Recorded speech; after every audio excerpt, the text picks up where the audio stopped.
কবর দেওয়ার পরে 40 কদম যখন আত্মীয়রা চলে যায়, দুজন ফেরেশতা আসবে, বসাবে। এই ঘটনাটা আমারও ঘটবে, আপনারও ঘটবে, বিশ্বাস হয়? প্রস্তুত আছেন তো? বসিয়ে দেয়া হবে। মুমিন বান্দাকে প্রথম প্রশ্ন করবে, আমার রব্বুক, তোর রবের নাম কি? মুমিন বান্দা বলিষ্ঠ কণ্ঠে বলে দিবে, আল্লাহ আমারে রব, এই রবি আমার সব। পড়ে, আল্লাহ আমারে রব, এই রবি আমার সব। পড়েন আমিন।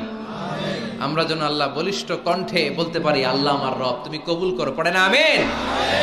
প্রথম প্রশ্ন খালাস। দ্বিতীয় প্রশ্ন, আমা দীনুক, তোর দিনের নাম কি, ধর্মের নাম কি? চিৎকার দিয়ে আমরা বলবো, আমাদের ধর্মের নাম। তৃতীয় প্রশ্ন করা হবে, মান হাযার রাজুল, দেখো তো এই লোকটারে চিনো কিনা, এই লোকটারে চিনা চিনা লাগে কিনা। আমরা বলবো, চিনি মানি, এই লোকের জন্য আমরা দুনিয়াতে সব করতে রাজি ছিলাম। এই লোকের জন্য আমরা দেহের প্রাণ ঢালা উচ্ছ্বাস ছিল আমাদের হৃদয়ে।